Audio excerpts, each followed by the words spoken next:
Okay, this is December. What is the date today? 22nd. We don't say 22. We say 22nd. We say 23rd, 24th. We don't say 23, 24. Learn it. When you talk about date, you say it's first. You say second. You say third. You say 11th. You don't say 11. You say it is 21st. You don't say 21. You say it's 30th. You don't say 30. While telling dates, okay, you put TH or ST or ND with the dates. Okay, so before I turn on my camera, I was saying that we come to college for learning. And I define learning as a change in our behavior. A positive change in our behavior. Then I said, learning is also about thinking. It's about thinking. Now, how to measure if you are learning? So there was somebody named as Benjamin Bloom. Benjamin S. Bloom. He developed a principle of learning, educational objective. And he said, if you learn something, you should remember it. I learned typing, I remember it. I learned cycling, I remember it. I learned driving, I remember it. I learned speaking 4 or 5 languages, I remember it. Things I learned in past, I remember them. So, if you read an essay, for example, like the one we are doing, knowledge means, or remembering means, you remember the facts in the essay, dates, names. You remember definitions, concepts if given. So, first thing in learning is you remember. Just imagine you have a short-term memory. Imagine we have short-term memory and we forget everything someone says to us. If our memory is so poor, we can't recall what happened last time, we are not learning. So as I went around the class and asked a couple of questions, she couldn't answer my question. So now I know she didn't learn the lesson. Now she doesn't remember. So first condition for learning is you remember what you learn. You remember what you read. You remember what you hear. You remember what you see. And today, the more things you remember, the more powerful you become. But the problem is you have this mobile thing, the monster, that you keep browsing with your finger. And there are shorts, they move fast, and you have developed a habit of, not recalling because everything is there. So discard the mobile phone if possible and go back to your paper and pen. You will remember more. Lessen the digital input, you will remember more fast. Second, so that remembering about knowledge. Second is comprehension. You understand what you remember. When you remember, there are 3 modes of communication. Remembering. What are they? Then you say it's verbal, it's non-verbal. Look what I'm doing. I did it's verbal, it's the sound coming, it's verbal. And the gesture is non-verbal. The verbal and the non-verbal, they go together. You don't speak like this. Whenever you speak, you make gestures, right? Look at my body, how I'm standing. Right? And it's unconscious. We're not conscious, but we do it. So we have verbal, you have non-verbal, you have written communication, now remembering. What is understanding? Understanding is you define what is verbal. I speak, it's verbal. I read like this is non-verbal. Text over there is written. Now you understand. Now, understanding is also, you know the connection among the 3. You know the relation between the verbal and non-verbal. That's understanding. Then, the third is, you apply. You know something in the class, you learn something in the class, You read something in the book, you close the book, and you do that activity elsewhere and you solve a problem. What is application? You learn a theory, you gain a knowledge. For example, in this essay, you will learn what is argument. What is argument? You say something precious. You say something valuable. For example, this writer says, if you are traveling around the world and meeting people from other cultures, then please get enough knowledge about how people in other cultures use personal space in public places. Otherwise, you will do something unknowingly which will bring an embarrassing situation for you, or you will do something innocently which will put you in problem. I am a teacher, my student. Now look at the space here. I'll never go this close unless I want to give an example. Right? I won't go this close. No, never. I'll be this distant. It is understood. As I went this close, she was uncomfortable. I could see her. She moved slightly. She adjusted her posture slightly to make sure I don't touch her. This is understood. This is a cultural vocabulary of space. This is cultural vocabulary of space. And we all know it. And when people break this rule, you become alert. Is he weird? Is he gay? Is he lesbian? Is he a thief? Is he a psychotic? You start asking questions. You want a reason why that guy is breaking the space rule. Now, when you read this essay and you go in public, you start following what he's saying. You become alert. That's applying application. You solve issues and problems using the knowledge. Then analysis. What is analysis?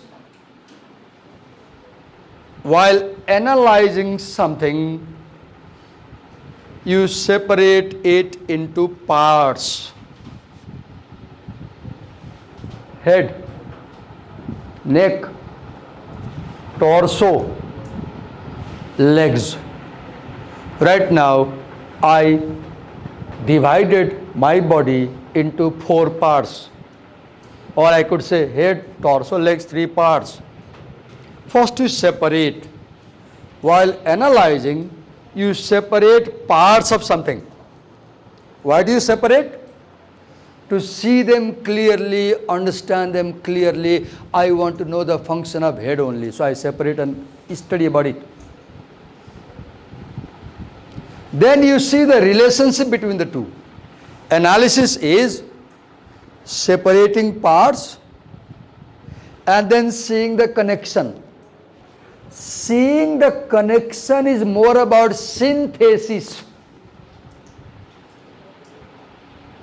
Seeing the connection is more about synthesis. Separation is more about analysis. First you separate, then you focus on how one thing is related to another thing. Right? Why do you analyze? To have a better understanding of something. For example, in this class right now, see the structure.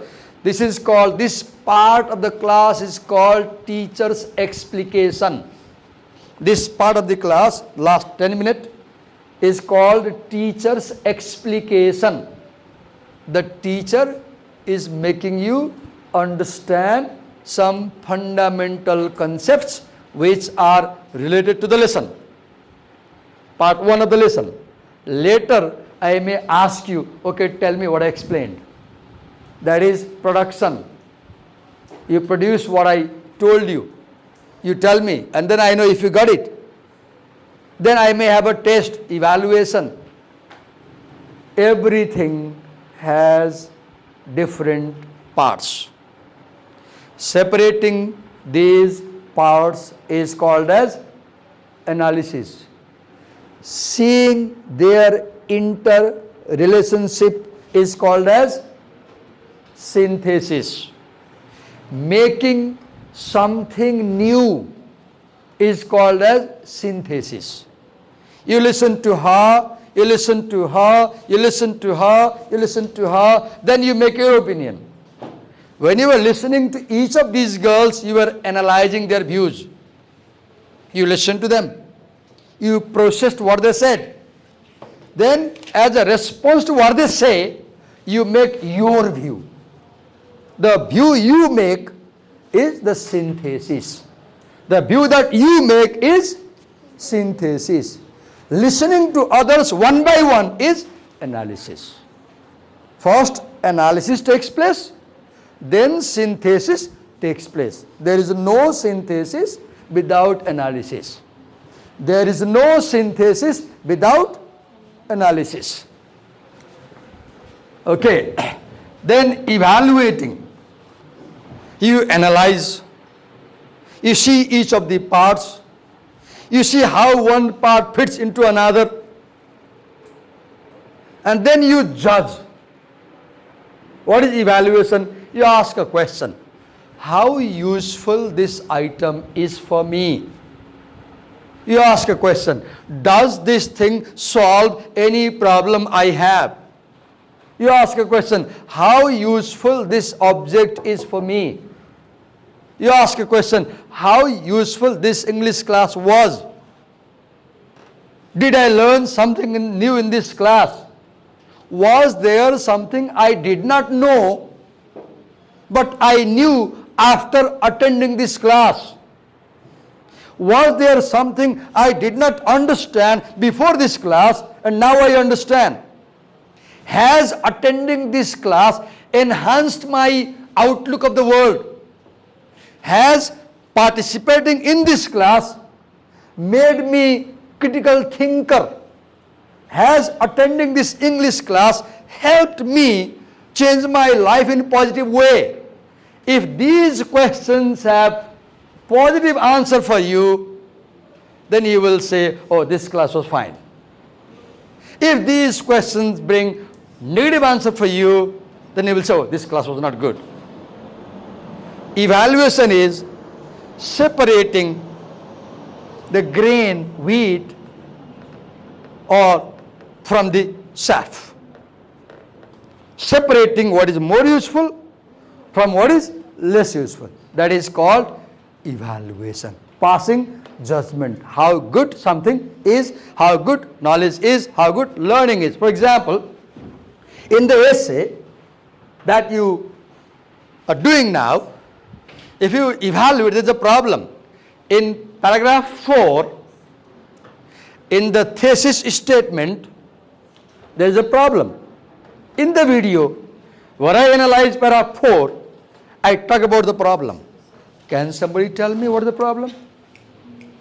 In video where I analyze paragraph 4 from this essay, I discuss the problem with the I say there is something wrong here.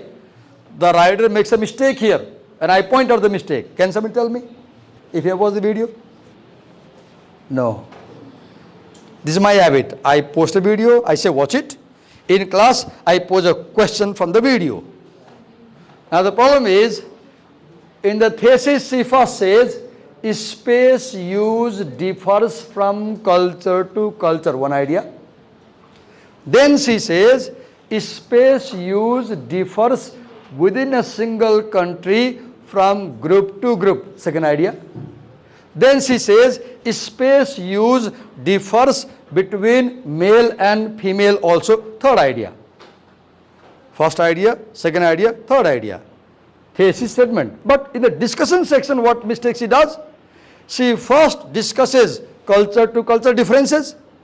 Then she should discuss group to group differences. But she makes a mistake and she discusses difference between male and female. Then at last she discusses group to group difference. So her plan in the thesis was, first I will discuss difference between cultures. Then I will discuss difference between groups. Then I will discuss difference between male and female.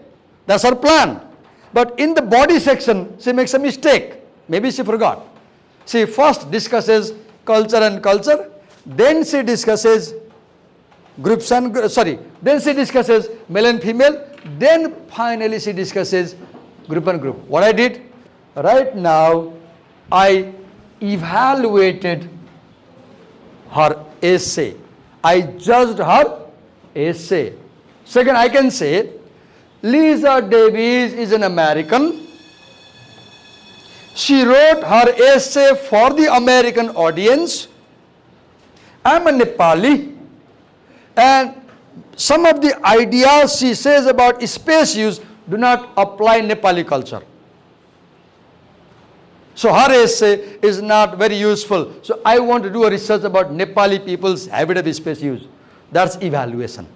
That's evaluation. In evaluation you judge. Okay. Then finally you create. Learning. Why do you come to college? You don't come to college to hoard information in your mind. It's already in a memory. You have your mobile phone has memory, 128 GB memory, I guess. You can store. You come to college to learn skills. Right now I'm speaking, you are listening. So you may be enhancing your listening skills because you listen to teacher. Now as I observe you, look, I told you, I can see many of you are sitting arms akimbo. If I was there, I won't sit arms akimbo. These arms akimbo. What I would do, I would take my pen, be watchful to what teacher is saying, and while the teacher is explaining, I'll quickly jot down the ideas. I will jot down the ideas.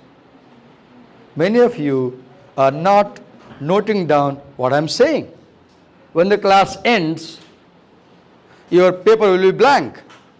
Your mind too will be blank.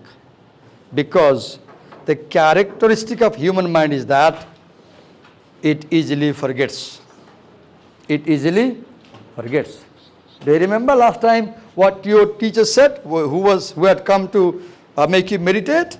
He said that the mind is always in the past and future. It is rarely in the present. He said the mind is not in the present. We forget. So to make sure you don't forget, what habit should you develop? While we explain, you should note down what we are saying. While we explain, you should note down what we are saying. Okay, I'll give you 5 minute time. I'll stop now. In 5 minutes, recall what I taught in this section about these points, and for 5 minutes, write non-stop recording what I said in class. Your time starts now. Write continuously for 5 minutes, remembering what I said, and note down whatever I said in the class in the first segment. Go on. Go on. Write down whatever I said for 5 minutes.